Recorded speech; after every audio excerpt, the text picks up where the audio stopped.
Hi guys, this is the Audiofool, and for today we're going to review the Audeze Isine 10s.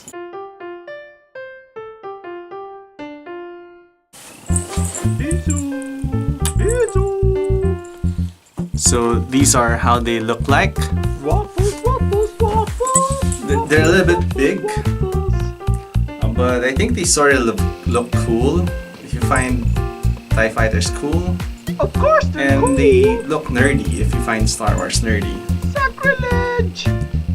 But actually, despite their size, they're actually quite comfortable. Size doesn't matter. Most of the time I use the ear hooks. This time I'm trying out the ear locks.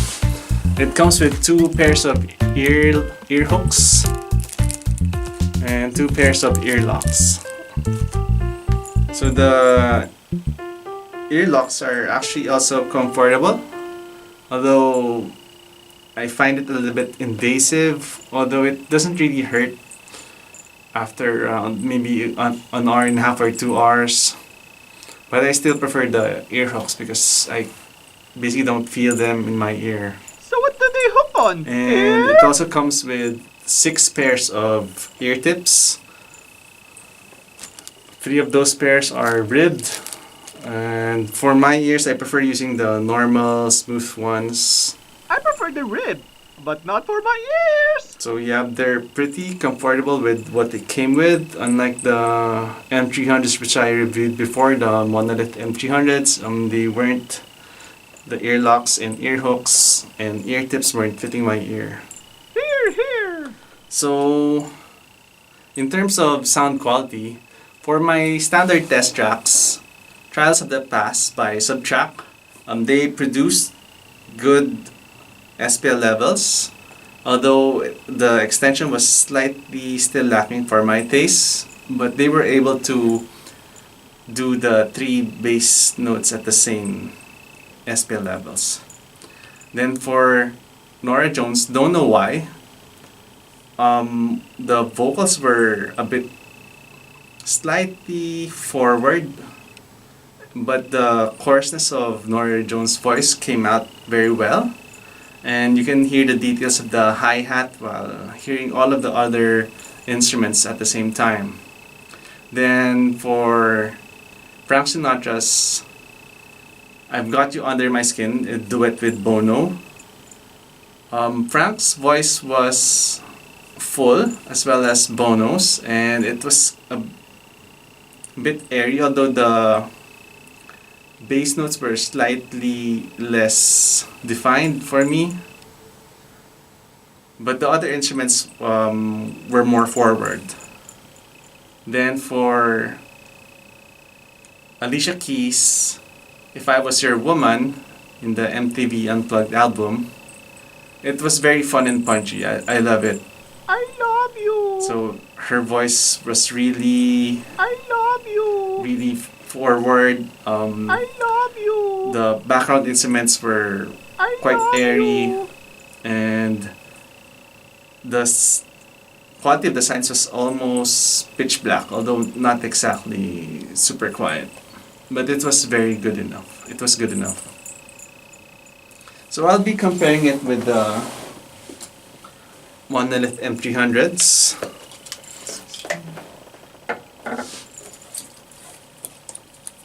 So basically,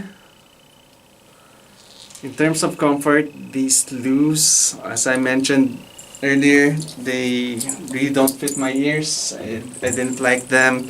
It was a pain to put on and a chore to keep on, so I'll just judge them by their sound quality. And Isine 10s are basically like a big, better looking brother of the M300s. I get you. So You're the less fortunate sibling, in terms right? of the test tracks, for Trials of the Past, the Isine 10s produced better bass. These one were just felt lacking if you did an A and B comparison tests. So they came out like really weak, but it wasn't really that weak. It's just that the Isine 10s were much better.